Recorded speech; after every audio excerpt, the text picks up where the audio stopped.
So,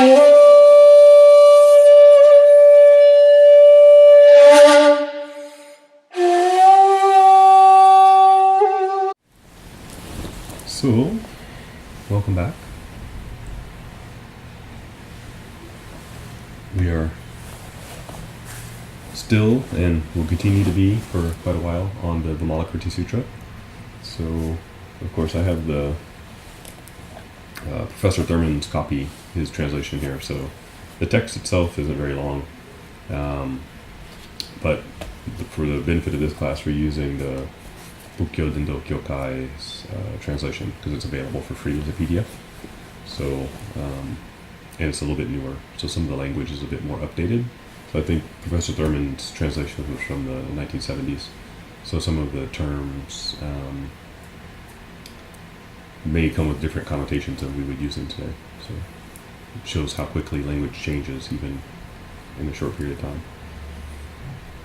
So we're currently on chapter 3, so it's going through the refusals of the disciples. So we've gone through the first 7, so tonight we'll finish 8, 9, and 10. So it's been an interesting ride watching Vimalakirti jump out behind bushes and surprise all of them and give them a good teaching. So disciple number 8 is Upali. So he was known as the foremost in observing precepts. The key thing to know, kind of interesting about his history, was he was part of the Shudra class, so he was the untouchables, sometimes referred to today. So the lowest caste in Indian society. So by birth, he was destined to become a slave or a servant to a particular house. So he actually served a noble or a king's household. And there was a point where the Buddha came through the area and taught members of the household, so he was present for the teaching. So he was thinking at that time, wow, it would be really wonderful to join the Buddha and become a monk, but of course didn't think he could do that, being very much born and raised in this mindset of a very rigid caste system that you can't change your status in life. So by virtue of some of the princes of that household being present when the Buddha taught, some of them got the idea that it would be good for them to leave home and join the Buddha as monks. So they did that. They left and they brought Upali along with the thought that their servant would cut their hair for them when they finally got out. So here they are. We're going to renounce the world and give up all our worldly things, but it's pretty nice having a servant, so we're going to bring our servant along, at least for the beginning part. So Upali went along and agreed, and the princes, the story says, at that point decided it was time to join the Buddha and told Upali to go back. So of course he's thinking, well, what am I going to say when I go back? That I've served you all these years and now you've become monks. Obviously the household will not be very happy with me. I've lost my charges, so to speak. How will they accept me back? So the princess said, well, we don't need the jewels anymore. You can take that back and, you'll have some money. So he's still thinking, that's not going to help me. I'm still stuck in this rigid caste system. What am I going to do? So Shariputra encounters Upali in the forest, kind of distraught, and questions him. And Upali says, I too would also like to join the Buddha's order, but I'm from this caste. And of course, Shariputra tells him, it doesn't matter. The Buddha accepts anyone from any background. That rigid caste system doesn't matter. So Upali joins, and the Buddha ordains Upali then and there. Like, you're ready, you can see you have a pure heart, your intentions are good. So he'd also accept the princes that had come along with him, but he made them stay in a period of meditation for a while longer and ordained them after he ordained Upali. So in the Sangha, when you're ordained is sort of your the hierarchy. It doesn't matter your age or your background or status, it's who was ordained first. So the Buddha was making a statement to them by ordaining their servant first. So they would always be subservient or lower in status to some degree than Upali. So that's kind of his background, where we get him. So he was number one in observing the precepts. So if you've ever think back school age time, the person who's always following the rules was probably yelled at as being teacher's pet or something like that, or not maybe always the most fun to be around. So Upali is the person who, whenever there was a question in terms of behavior or how to comport themselves, Upali was there with the answer. So sometimes he might have been unappreciated for that role. So you want to bend the rules, and he's there telling you. So he would of course, be the one in the backseat of the car saying, the speed limit here is 55. Be careful of your speed. Make sure you give your turn signal. You didn't quite give enough time. So this is Upali's his role. Very important though, during the first council after the Buddha's nirvana, Upali was called upon to recite all the rules of the order. So this is when the monks got together after the Buddha's passing and discussed what was the teaching and agreeing to the creation of, not really writing it down at that time, but everyone agreeing what the teaching was. So Upali was called upon for knowing the rules the best because he upheld them. Excuse me. Okay, so the text starts in. The Buddha told Upali, "You go inquire about Vimalakirti's illness." So Upali addressed the Buddha, "World Honored One, I dare not accept your instruction to go inquire about his illness. I remember once in the past there were 2 bhikshus who had violated the practice of the Vinaya, but from their shame did not dare ask you about it. They came to ask me. O Upali, we have violated the Vinaya and are sincerely ashamed, and not daring to ask the Buddha about it. We want you to explain our doubts and the need for repentance, so that we may be relieved of the transgressions." I immediately explained the matter to them according to the Dharma. So of course, in comes interstage left. Vimalakirti comes onto the scene, as always. At that time, Vimalakirti came and said to me, "O Upali, do not increase these 2 bhikshus' transgressions. You should just remove the transgressions and not disturb their minds. Why? The nature of those transgressions does not reside within, it does not reside without, and it does not reside in the middle. As the Buddha has explained, when their minds are defiled, sentient beings are defiled. When their minds are purified, sentient beings are purified. The mind likewise does not reside within, does not reside without, and does not reside in the middle. Just so in the mind, and just so are transgressions and defilements. The dharmas are also likewise, in not transcending suchness. Just so, Upali, when one attains emancipation using the characteristics of the mind, is it defiled or not? So Upali says, it is not. Vimalakirti goes on to say, the characteristics of the mind of all sentient beings are likewise, in being without defilement. Upali, to have false concepts of defilement, to be without false concepts is purity. Confusion is defilement, and the absence of confusion is purity. To grasp the self is defilement, and not grasp the self is purity. Upali, all the dharmas are generated and extinguished without abiding, like phantasms or lightning bolts. The dharmas do not depend on each other. They do not abide even for a single instant. The dharmas are all false views, like a dream, like a mirage, like the moon reflected in water, like an image in a mirror, generated from false conceptualization. Those who understand this are called upholders of the Vinaya. Those who understand this are said to understand well. So sorry, the passage is a little bit long, so we'll try to explain a little bit. So this is often a issue for religious or spiritual seekers. People feel like they have to make themselves pure. There's some level of purification that comes into a practice. And so what is pure and impure? What determines this purity or impurity? Is it what you eat? Is it what you drink? Is it where you walk? Is it where you sit? Is it what land you live in? All these things usually you'll see sometimes determined or laid out in a religious concept. So the Vinaya is really a regulatory framework for the monks living in community. In the beginning, of course, the Buddha and the first few monks didn't need rules. They just meditated together. But no matter how pure your intention, when you get a lot of people together, you have to have some laws, right? So the monks eventually had laws. All of the rules were situational. Something would happen, and the Buddha would say, okay, let's do this. So they move on. So it wasn't as though the Buddha said, okay, day one, this is my teaching, here's 300 rules for you to follow. So they were all situational, and they were all based on something that actually happened. Someone would come and he would clarify what's the best practice. So usually it was because people were getting into trouble. So he had to straighten them out. So the Vinaya is really how you conduct yourself, what activities to avoid, how to live in harmony with the Sangha, what's the best for the support of your practice, and what is the right way to go about living if you're a wandering monk. So a lot of the rules probably aren't directly relevant to today, because most practicing Buddhists live in a more monastic context. So some things aren't really relevant, but there are still times when you may go out and beg.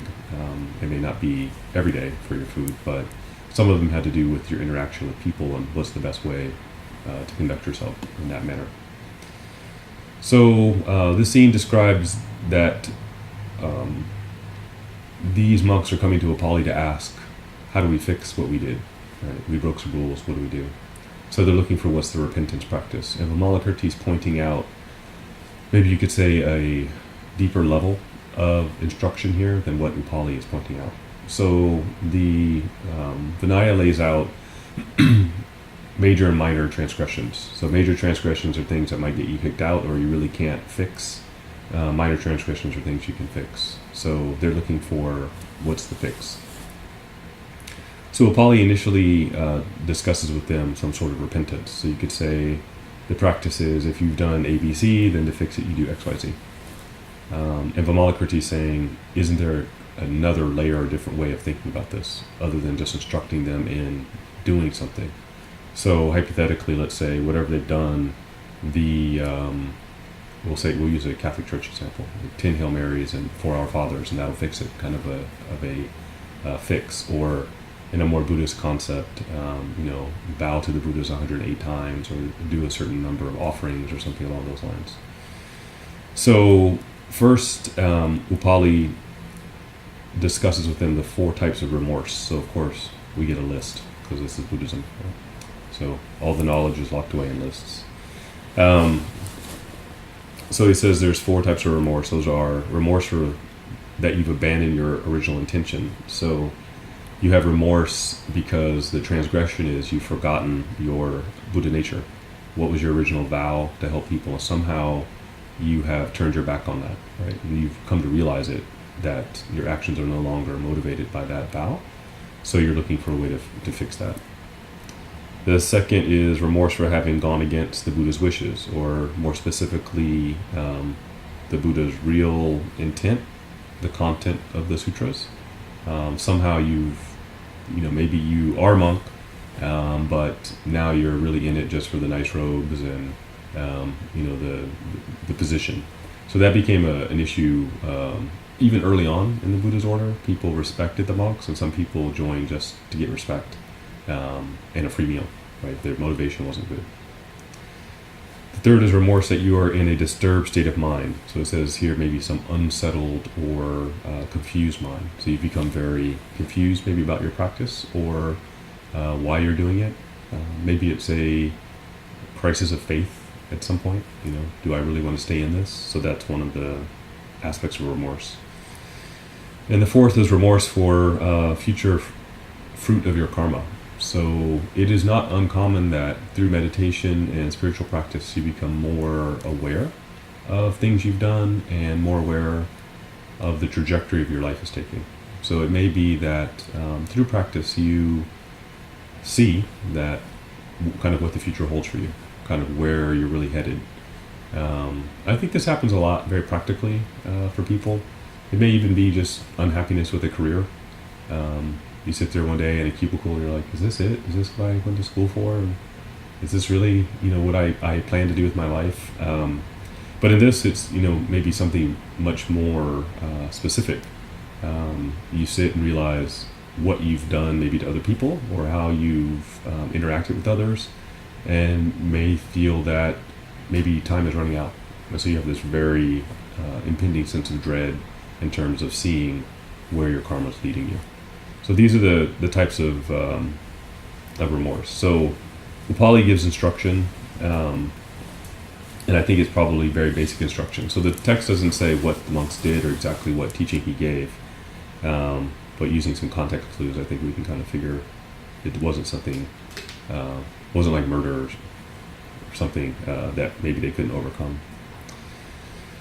So what Vimalakirti says is, instead of giving them kind of this very practical, do this X number of times to try to fix or overcome the karma of your actions, really try to look at the capacity of the person asking the question and instruct them more deeply. Right? Isn't there a better way? And so Vimalakirti is pointing out that if they really fix their minds, then they can fix what's causing them to have this remorse, what's causing them to break the rules, and then not break it again. So let's say you go to a company and you say your product is faulty and I was injured, and they say, okay, we'll give you a new one. So part of you is feeling like, oh, I'm satisfied, I've got a new one, and the new one isn't faulty.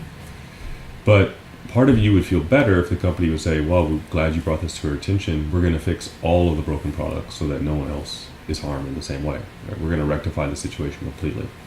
So Vimalakirti is pointing out that the better teaching is the one that fixes it forever, right? Not just momentarily, fixes the karma of the action or makes up for it in some way, but instructs them so that they see maybe the right way to behave so that they're not in the same situation again.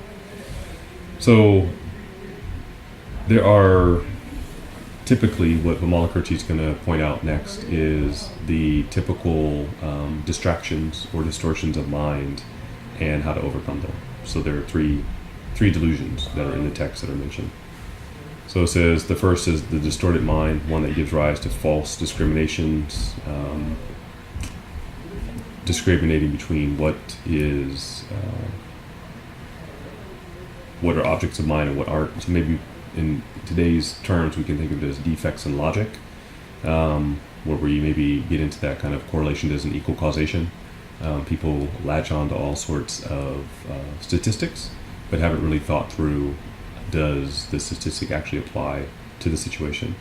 Or please don't believe every post in social media just because it says 20% of all such and such leads to that, and you will start just parroting the same thing. So it's usually that kind of defective logic that people fall into. The second one is distorted views, so not recognizing the inherent emptiness of objects. So it's getting at this kind of inherent wisdom that Buddhism is asking. So you impute a false existence onto some phenomena or existence. So this one I think we can think of as maybe you see a mirage and take it to be real. Or a mouse runs across the floor and casts a shadow. The shadow's huge, and you think, oh, the monster's come to eat me, right? So you get so caught up in the projection, and you don't really see the root cause. So not here, I guess, a deeper Buddhist wisdom aspect, not seeing things that are interconnected, and that they're in a constant state of flux, right? Getting stuck on a momentary image and assigning a label and really getting caught up in that aspect of the projection and not really seeing where it's coming from. And the last one is distorted conceptualization, so not knowing objects as they really are. It says that gives rise to a sort of dependence on things that leads us astray. So it's really starting with a faulty premise. So maybe we think of it this way is, if I buy this thing, my life will get better. And then we buy the thing and our life isn't getting better. And we say, but I have the thing that's supposed to make my life better. Why aren't things better? So maybe we, buy accessories for it, right? I've got to make it better, or I've got to, give it more power or something like this, right? We're just starting with a faulty, some faulty logic, faulty premise. And we keep putting energy into that faulty premise rather than trying to really get to the heart of the matter. So these are the issues that Vimalakirti is trying to point out, that if we really, the better teaching here is getting to the root of the problem in the thinking of the monks, rather than just say, okay, since you broke something, then you have to do extra, work, take an extra shift or something like that. So how do you actually, what's the real, let's say, remedy for the whole situation? So that portion of the text ends, it says, at this, the two bhikshus said, such superior wisdom, Upali cannot match this. There could be no better There could be no better explanation of upholding the Vinaya. I then answered, excluding the Tathagata, there has never been a Shravaka or Bodhisattva able to command the eloquence for such a felicitous explanation. Such is the brilliance of his wisdom. At the time the doubts and need for repentance of the two bhikshus were eliminated, they generated the intention to achieve Anuttara Samyak Sambodhi, so complete enlightenment. Speaking this vow, let all sentient beings attain this level of eloquence. Therefore, I cannot accept your instruction to go inquire about his illness. So once again, we see one of the disciples say, because of this interaction, clearly Vimalakirti has greater wisdom, so I can't go and inquire. So here's the eighth interaction. What you've seen with all the interactions is it was never usually just the Buddha's disciple that was present during the interaction. There's someone else that benefited. So maybe what they've realized about the interaction is they're not declining out of fear of embarrassment. They're declining out of an inability to really bring about an opportunity for Vimalakirti to teach and transform beings if they go. They need someone who can converse with him in a way that will bring out more wisdom for the benefit. So it's not just avoiding embarrassment. So disciple number 9, next step back. So number 9 is Rahula. This was the Buddhist son. So the Buddhist son was born just before he left the palace, and he was foremost in observing morality. So we may say, well, what's the difference between observing the precepts and observing morality? Here, Rahula, I think, is meaning a deeper introspection about our actions. So we may think, well, no one's looking, what harm will it do? Or what does it matter? Is this really harmful to anyone else? Or it may only harm me. So Rahula's practice, what he was foremost in, is seeing these links and connections and really getting at the morality.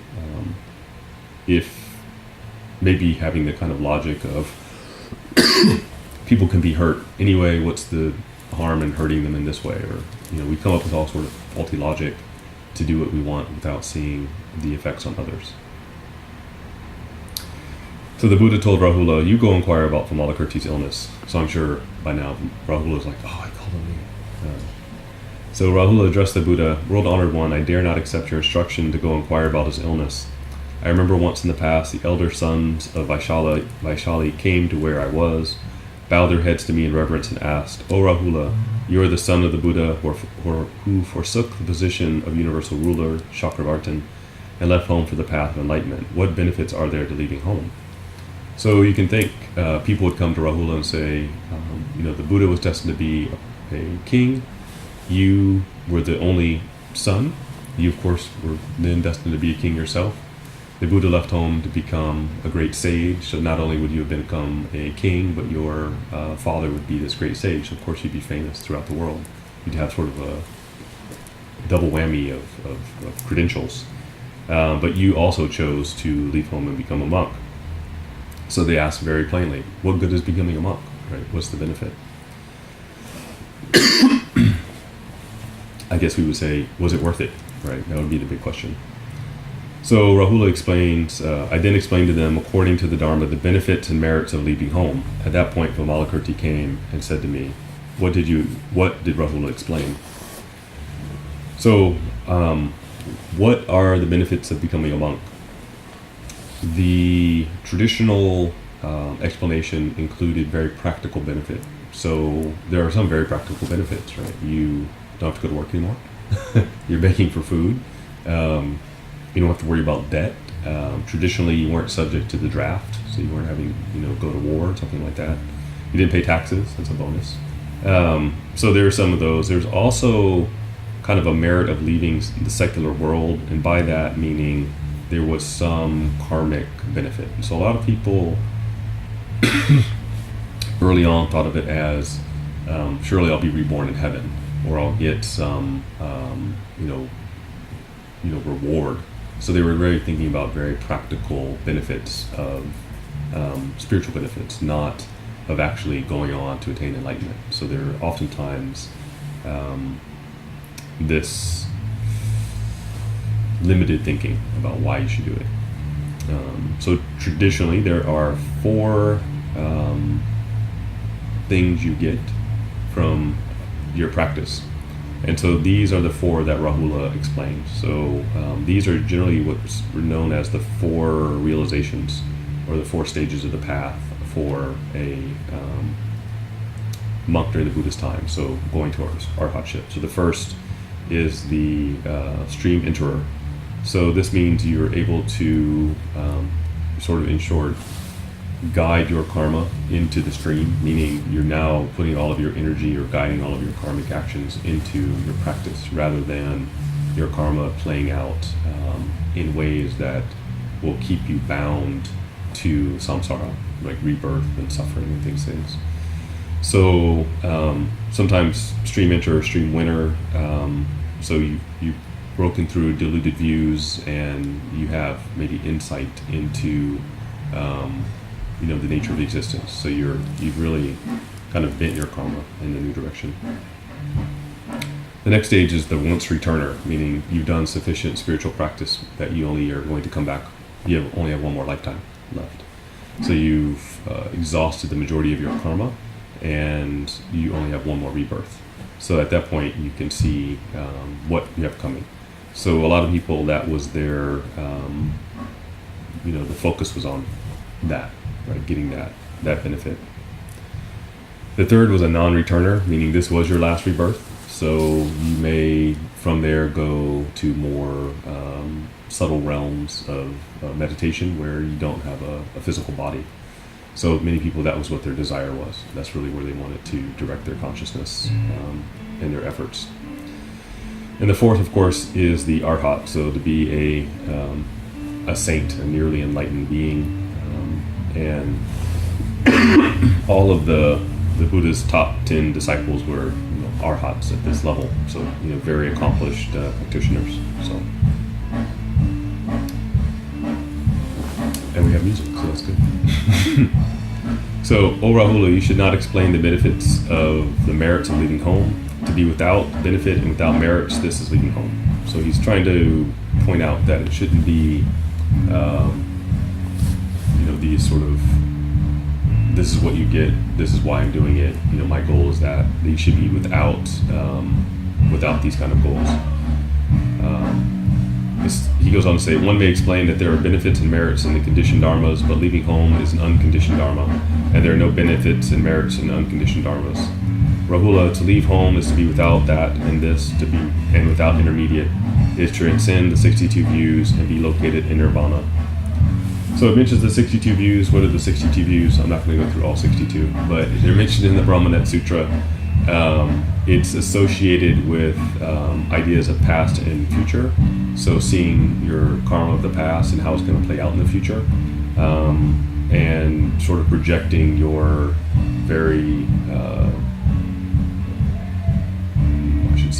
your very firmly held idea of a personality or self into that future. I think this happens a lot with people who go to psychics, right? They want to know what's going to happen to me, what's my next lifetime, and very, very much get into that kind of thinking. So the danger here is that you project sort of this idea of an eternal soul in an eternal universe. So that's the concern, but I don't want to go through all 62 because it's a long list.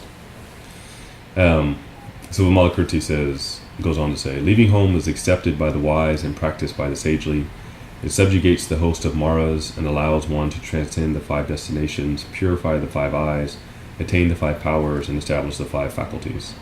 So the important part of this is the subjugating the host of maras. And maras are the Sanskrit term for demons. And this comes up over and over again in these texts where the desires are likened to maras, so that some of our desires get out of control and sort of take over. So we sometimes, people say, if you have an addiction, it's like a monkey on your back or something like that. So you might want to think of it in that same way. But what Vimalakirti is going to do is go on and suggest that the better way to leave home is one where you have a strong intention to transform others, even the Maras, right? That you don't, you're not becoming the czar of declaring war on Maras or, getting rid of them or sweeping them out. Buddhism here is saying that you're saving everyone in the process, even the Maras, right? Even the demons are being saved, even they are being transformed, and it's done by cutting off delusion and thereby subjugating the Maras, right? They are transformed because they see your practice, right? In the face of your practice and compassion, they become powerless, rather than it becoming a battle or a fight in someone. So this is what Vimalakirti is telling them. So the last portion here is probably the most important part of this section. It says, "At this, Vimalakirti said to those elder son, you should do well to leave home together in the correct Dharma. It is difficult to encounter a time when a Buddha is in the world." The elder son said, "O retired scholar, we have heard that the Buddha has said that we may not leave home without first receiving permission from our parents." So, especially for younger people to leave home, you might end up inadvertently leaving, an elder parent that would not then have support. So it was the rule at that time you had to get your parents' permission to leave. So they're saying, but we have to go ask our parents for permission. We can't just leave.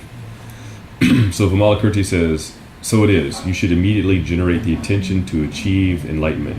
And this is to leave home. This is sufficient."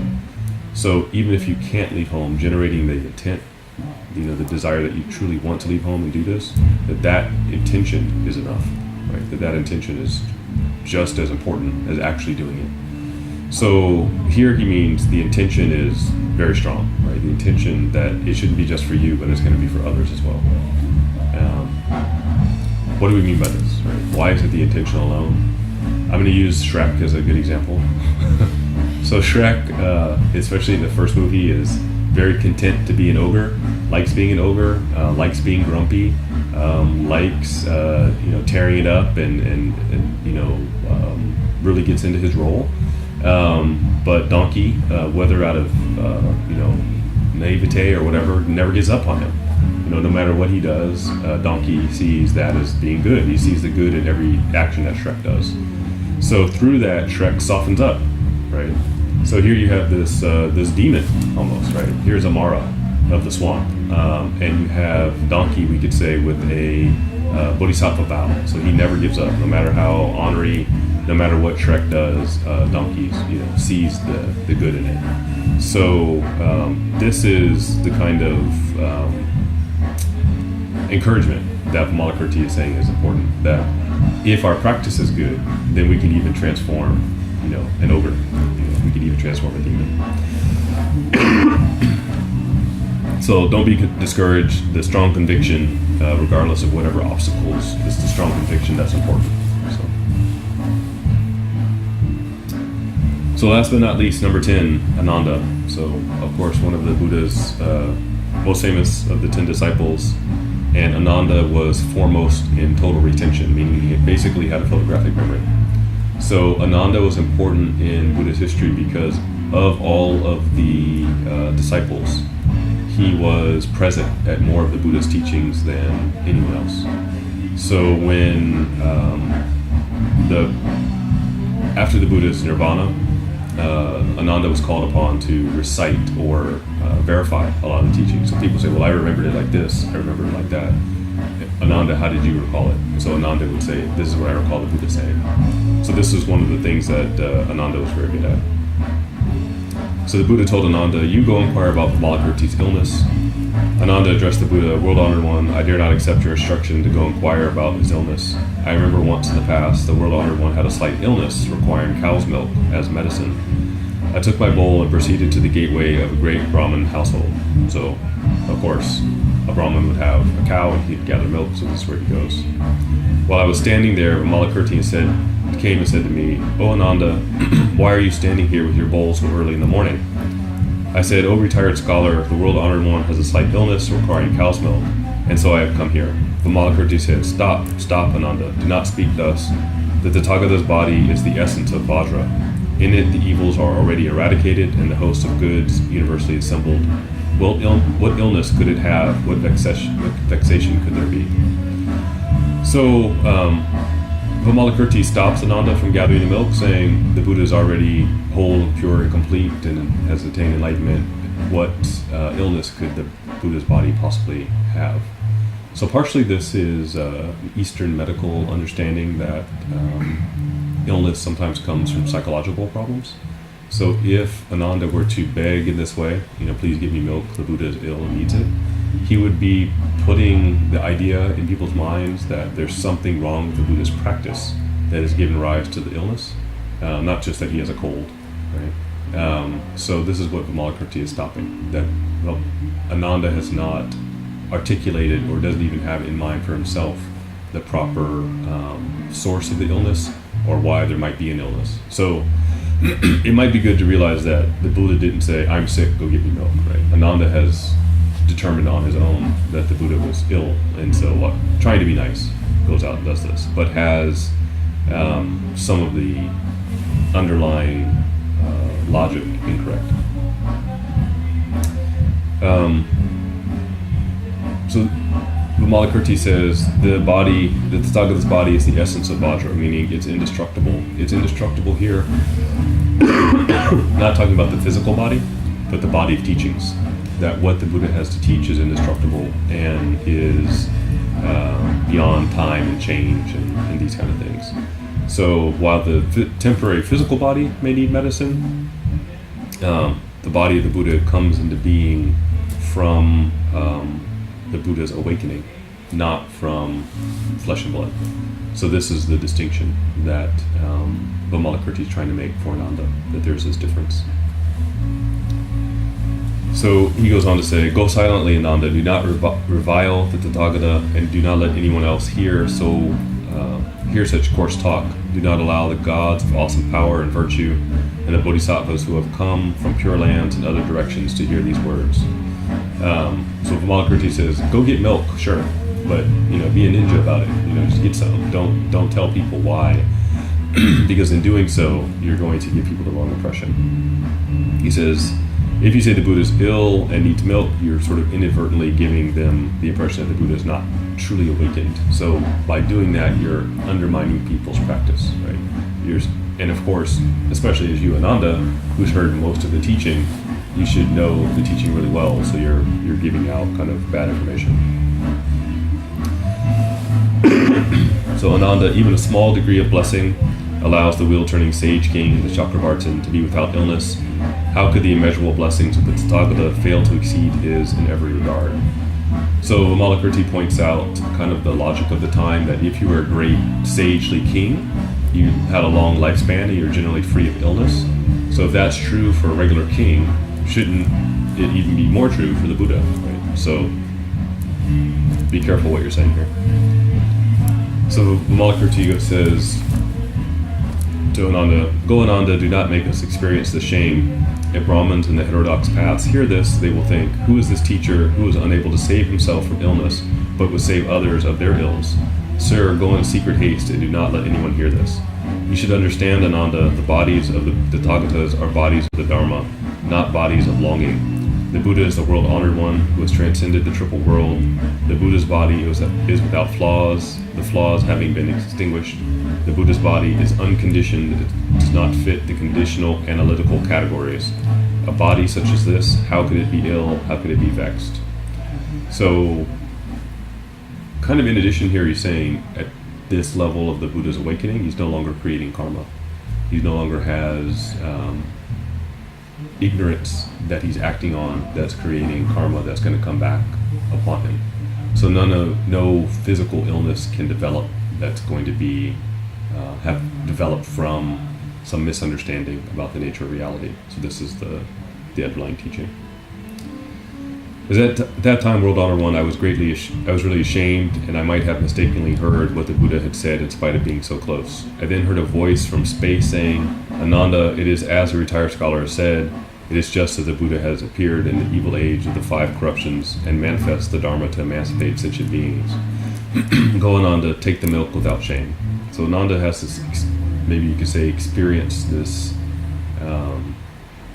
his eureka moment, his aha moment, is experienced as him hearing a voice from the sky saying, it is just as Vimalakirti has said. So Ananda has this sort of awakening moment that he experiences, almost like hearing a voice. So the world honored one, the eloquence of Vimalakirti's wisdom is like this, therefore I cannot accept your instructions to go inquire about his illness. So Vimalakirti has this great insight and eloquence, so of course Ananda as well says, how can I go and check on him? So that passage ends, in similar fashion, all of the Buddha's 500 great disciples each explained their original encounters and related what Vimalakirti had said, and each said he was unable to accept the Buddha's instruction to go inquire about Vimalakirti's illness. So the text highlights the 10 chief disciples, but it here says the 500 great disciples also had, right? So my thinking is they must have been in Vaishali for a long time, or Vimalakirti's just a really great distance runner. He's running all over town, constantly popping up. But that is the end of chapter 3, where we see these different aspects. So I think the second point there, especially with Rahula, is very insightful, where the young men want to become monks but have to ask their parents. And he says, even if you can't, just generating the true desire is just as good. So one of the reasons why the Vimalakirti Sutra is so beloved is it really does give instructions for how are you going to practice if you don't become a monk. And this is why it became very important later on in East Asian Buddhism. So you had this merchant class. A lot of people said, well, I can't be a monk. I'm not a monk. I have a family already. What do I do? So obviously one of the reasons why we recite the Bodhisattva vow or we dedicate merit to all sentient beings is we're practicing in this way. We're generating that intention even if we don't actually leave home. Right? Even if we don't shave our head, we generate that desire, that kind of pure conviction that we're going to try to help all. So here Vimalakirti is reinforcing that idea, that even if you don't fully leave home, you can still benefit. Any questions? I'd like to comment that you can also see that in the Jataka tales, in that the Bodhisattva that became Gautama Buddha, he developed paramitas even as a lay person. Yes. Otherwise, Yep. so that would fit. It does, and in the Jatakamala, you really see this development, lifetime to lifetime to lifetime, and the desire to benefit everyone develop from, and helping people in all manner of ways that we would think maybe even extreme today. Giving his body directly to help others in many different ways. So it's actually interesting here because if you read the story of the Buddha, Ananda was there, always there, and as the Buddha got older, especially, he had aches and pains and arthritis and things like that. So it's a good juxtaposition of what do we mean by the body of the Buddha. And Vimalakirti here is really commenting on the body, the Dharma body of the Buddha, the teaching. And that's why he says, you can go get milk, but kind of do it quietly, right? Don't give people the impression that the Buddha has sort of generated this illness, or the physical body is ill because of some mental defect or lack of insight. So there's this kind of subtle, be careful. I don't know where he went to get the milk then, so it doesn't say. Hopefully he didn't go steal it, but just be quiet about it is more the answer. So Show out of it. yeah, maybe there's wild cows going around.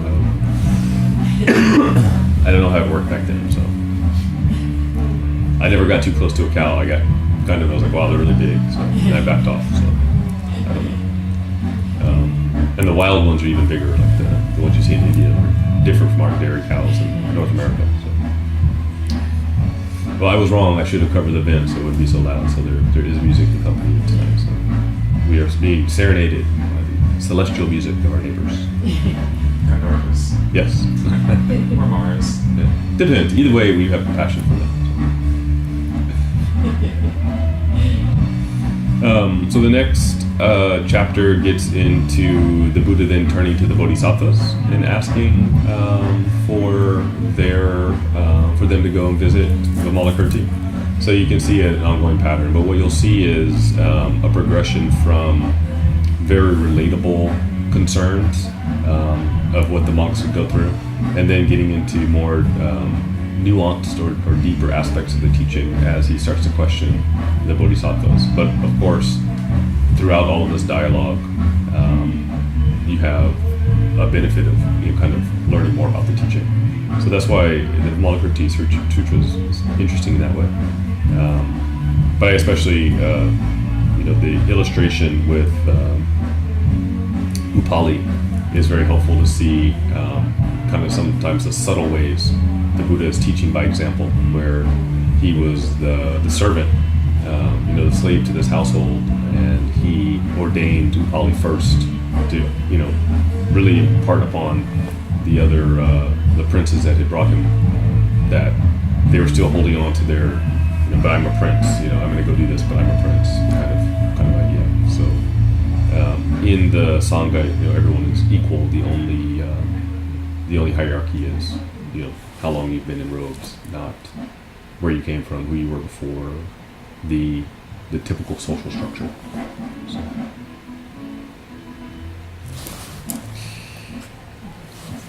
Thank you for going through another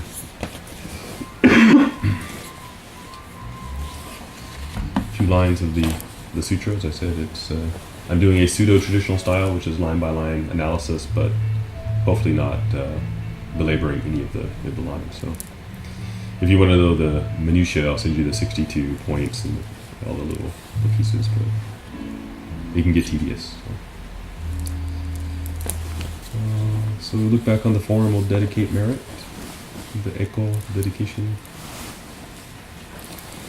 So as always, especially as the text brought into the teaching for this evening, whether it is an issue in our lives, an issue in the country or the world, or even if it's a difficulty we're having, or a particular Mara that we're subjugating compassionately, if we have that in mind as we dedicate merit, it's beneficial. So. May these merits be shared by all beings everywhere, so that all of us together may attain supreme awakening. がんにしきろく不要一切がとよしよ開業成仏となんだ心情、なんだ心情。